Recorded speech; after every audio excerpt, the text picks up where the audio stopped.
লোপাট তো প্রথম দিন থেকেই করেছে।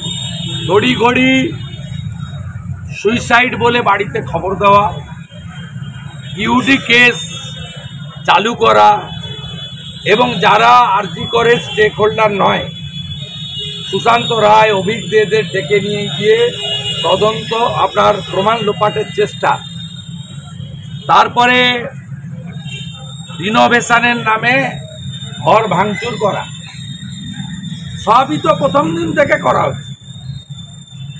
আমি প্রশ্ন করতে চাই, পানিহাটির যে শ্মশানে দাহ করা হয়েছে আমাদের বোনকে, সেই শ্মশানের যে ক্রিমেশন কস্ট তার বাড়ির লোক দেয়নি, কে দিল?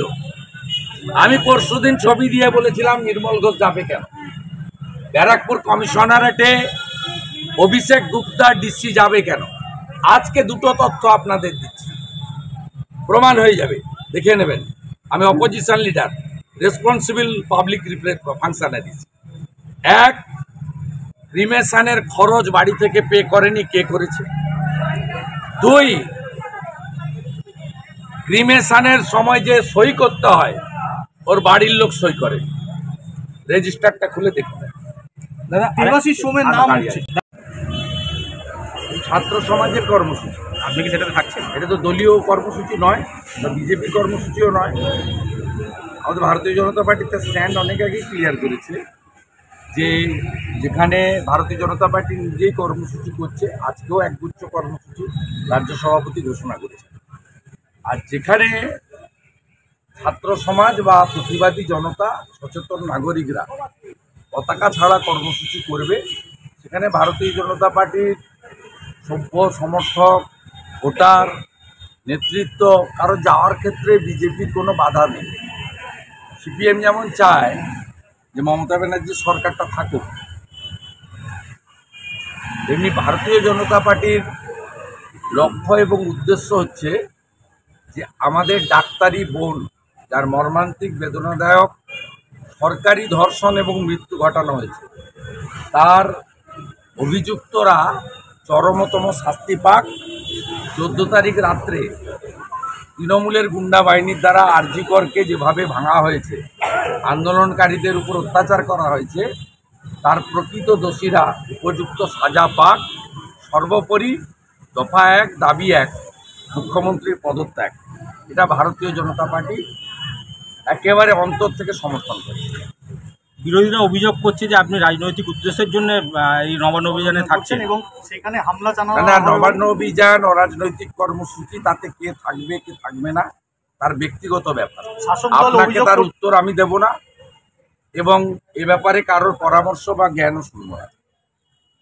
কমপ্লিটলি আহ্বানটা ব্যক্তিগত, এবং আমাদের বাবা সাহেব আম্বেদকর আমাদের বাক স্বাধীনতা, রাজনৈতিক স্বাধীনতা দিয়ে গেছে।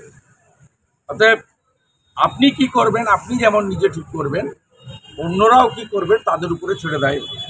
দাদা, আরেকটা জিনিস হচ্ছে যে আজকে সিবিআই 4 জায়গায় রেড করছে, সেক্ষেত্রে কি রেড করার অধিকার দিয়েছে তো হাইকোর্ট। মমতা ব্যানার্জি অর্থনৈতিক দুর্নীতি তদন্ত করার জন্য তিনি ফিনান্স ডিপার্টমেন্ট বা অ্যাকাউন্টসের কোনো অফিসারদের না নিয়ে তার দলদাস 4 জন আইপিএসকে দিয়ে সিট বানিয়েছিলেন। মহামান্য হাইকোর্ট মনে করেছে সিট করা হয়েছে সারদার মতো এভিডেন্স লোপাট করার জন্য, যেহেতু স্বাস্থ্যমন্ত্রী হচ্ছেন মুখ্যমন্ত্রী মমতা ব্যানার্জি, তাই সিঙ্গেল বেঞ্চ সিট বাতিল করে সমস্ত আরজি করে ফাইন্যান্সিয়াল ইরেগুলারিটি তদন্তভার সিবিআইকে দিয়েছে, এবং সাথে সাথেই সেই তদন্তে বাধা দেওয়ার জন্য ডিভিশন বেঞ্চে গেছিল। ডিভিশন বেঞ্চ লিভ দেয়নি, এন্টারটেন করেনি, এবং সিবিআই হাইকোর্টের নির্দেশ মতোই গতকাল এফআইআর রুজু করে তারা আজকে আর্লি মর্নিং ভোরবেলা থেকেই তাদের কাজ শুরু করেছে। এটা আমরা স্বাগত জানাতে পারি। বাকি সিবিআই ইনভেস্টিগেশন নিয়ে আমাদের কিচ্ছু বলার নেই। সিবিআইয়ের একটা নিজস্ব হ্যান্ডবুক আছে, কি প্রসিডিওরে তারা ইনভেস্টিগেট করবে এবং কাকে ডাকবে, কাকে ধরবে। সিবিআই হচ্ছে কনস্টিটিউশনাল বডি।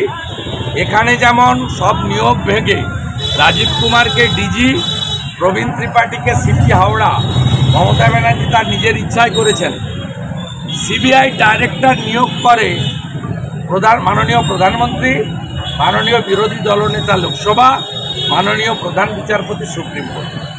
সিবিআই যে কনস্টিটিউশনাল বডি, তাদের জন্য ভারতবর্ষের পার্লামেন্ট হ্যান্ডবুক বানিয়ে দিয়েছে। They will act as per দেওয়ার হ্যান্ডবুক। সকালবেলা সন্দীপ